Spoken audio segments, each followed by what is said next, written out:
So we got this comment on one of our videos, which we'll put on the screen now, where it basically said they were sort of doubting whether we were twin flames and explaining why they thought we weren't twin flames. And there's quite a few points in this comment we want to break down and explain, because I think it's important people know this. So let's just get into it. Let's just start. All right. So the first point she makes is that there is just this purely physical attraction between us. Yeah. The sexual, raw, physical attraction, and that is more of a karmic relationship than a twin flame relationship. Yeah, so I think it's important to know that when you do meet your twin flame, there is going to be an intense sexual physical chemistry. If there's not, it's likely that they are not your twin flame. And so this is actually, several people believe, I guess, the wrong idea about this. Several people believe that it doesn't always have to be that way, but most of the time, when you meet your twin flame, there is a really powerful sexual chemistry. That's kind of one of the signs that you have met your twin flame. And that continues. So yeah, a lot of people associate twin flames with like really negative things, like abandonment, that one of them ignoring the other person, sadness and disappointment. But yes, that can be the case, and it can be difficult. We'll explain that in a minute, but it's not always like that. Sometimes it's difficult, and other times it's kind of difficult at the start, but it's meant to be, like a beautiful connection and a really strong chemistry and coming together for the greater good for the collective. Yes, and we did experience hurt, we did run away from each other, but one thing that we did have is that it was still mutual. We still felt very strongly for each other, even in the running phase. Yeah. And that's how it is with twin flames. And what's really dangerous is that many people think that, so let's say they find someone and they're so attracted to this person, they're like, sure, this is their twin flame. And then the person leaves them and they don't hear back from them. They're being very distant and they think like, oh no, I just experienced the running phase. Yeah. Well, in fact, this is most likely just a non-mutual relationship. This is a person who's actually not interested in you and you're not meant to meet them. So it can be very hard to realize that this is actually not a mutual relationship and you should just move on from this person. It might not be your twin flame. Yeah, so I think a lot of people they'll meet someone they might fancy or like the look of, and then they'll have a talk with them, think, oh, they could be my twin flame, but the feeling just is not mutual. So the person might then run away, I guess, and go on to live their life, spend several years or whatever, and then the person is left thinking, but maybe they're just running, maybe this is the running stage, and then they put themselves through all this like torture and pain waiting for their twin flame to come back, but in reality they just weren't their twin flame. Because in a real twin flame connection, you would both feel that same attraction and chemistry, and you would both be thinking about each other non-stop. I mean, yes, there would still be a running phase, but it wouldn't be how most people experience it like that. So she makes this point that because we had a short running phase, it means that we're not twin flames. And this is, I guess, a common rule, so bullshit rule, that we are told that running phases will last for at least a few years for it to be a twin flame relationship. And this can be a very dangerous thought to have, because that it can become like a self-fulfilling prophecy? Self-fulfilling prophecy. Yeah. Yeah, if you believe, and it's more common if you speak in absolute. So if you say, let's use another example. If you say, I'm always late for stuff, I'm always running late, you will subconsciously act in order to make that belief true about yourself. Yeah, so you have to look at the other side of the story, which is that if you tell yourself the truth you want to be true, then you'll act in a way that makes that true. So if you tell yourself constantly that the running phase is supposed to last years, then you're going to subconsciously act in a way that makes that true. Or the other scenario is you didn't actually meet your twin flame in the first place, so of course the running phase will last years or even forever because they just weren't your twin flame in the first place. And you need to look at the bigger perspective here. It's not only about this lifetime. You've had several lifetimes with your twin flame on Earth. And according to our psychic, Betty, we've had lifetime after lifetime of toxic loops, making it impossible for us to reunite. And we have done so much purging those lifetimes. But this is the lifetime where we are approaching the golden age. And our joint mission is to help bring twin flames together and activate them. So that's what we believe, that's why we reunited so early. We've done the work in previous lifetimes.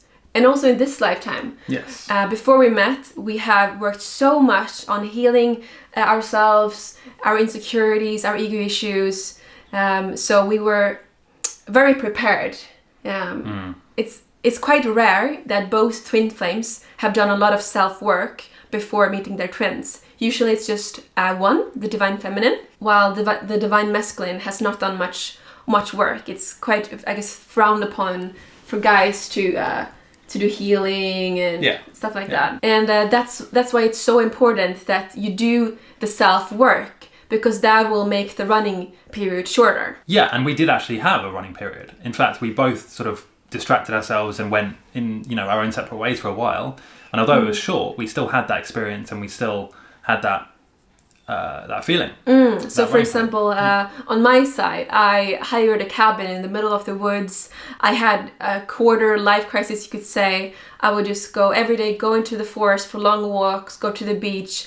I would cry, I would purge, I would think about my life purpose, my twin, our relationship. And you could say it was like a mini dark night of the soul. But the intensity of that massively varies depending on your past lives, how much work you've done in this life, and all of this other stuff. But also, I think the most common thing is people confuse somebody who's not their twin flame in the first place with somebody who is their twin flame and the normal running stage. And I think that's a really common thing, is people assume it's difficult because their experiences have been based on someone who isn't their twin flame. So of course the running phase is lasting a long time, because the feeling just isn't mutual, and you're not sexually attracted to each other. You're not feeling that mutual attraction that twin flames would. Yes, but absolutely, it is true that it's very common for twin flame relationships to have running phases that last for years. Unfortunately, this is very common, and that's why we are here. We are here to help you speed up that process so it doesn't have to take years, so that you can reunite faster. That's so beautiful, that divine timing is not real. You can speed it up so that you're ready to reunite faster. Yeah, there are several things you can do to make it a lot faster.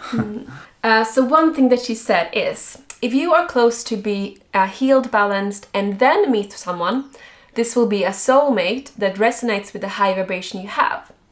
So this is not really true. So meeting your twin flame and reuniting with your twin flame is determined before birth.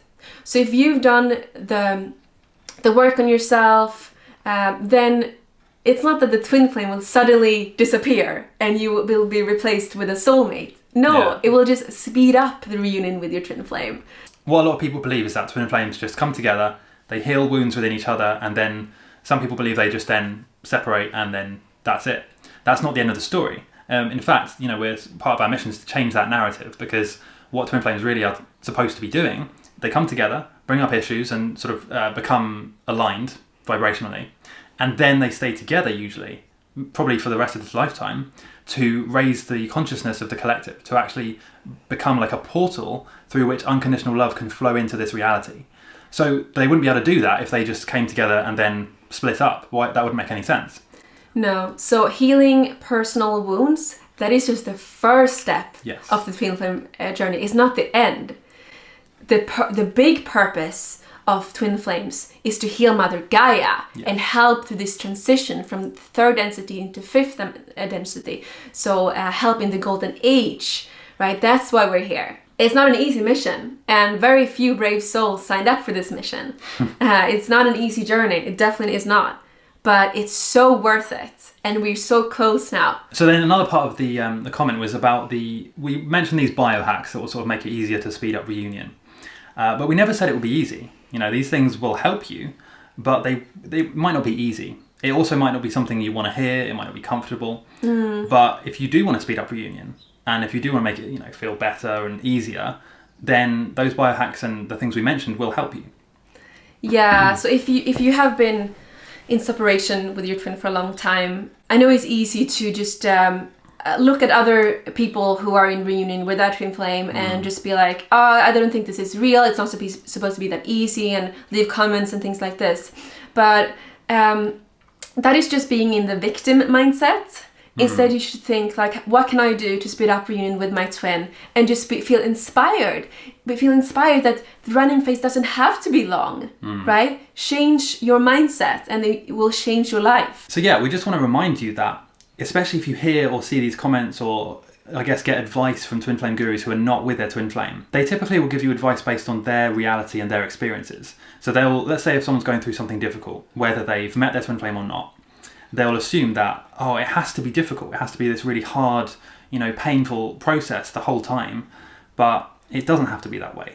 Maybe they haven't met their twin flame, so that's not actually the reality of a twin flame relationship. Or maybe they have more work to do on themselves. They have, not done much work on their past lives. The narrative doesn't have to be that way. The narrative, could be very different. It could be that you quickly speed up reunion and that you stay together forever after that. So if you've been reading comments or hearing advice that says twin flame journey should be difficult, it should be hard, painful, that's not necessarily true. Or at least it doesn't have to be true for you.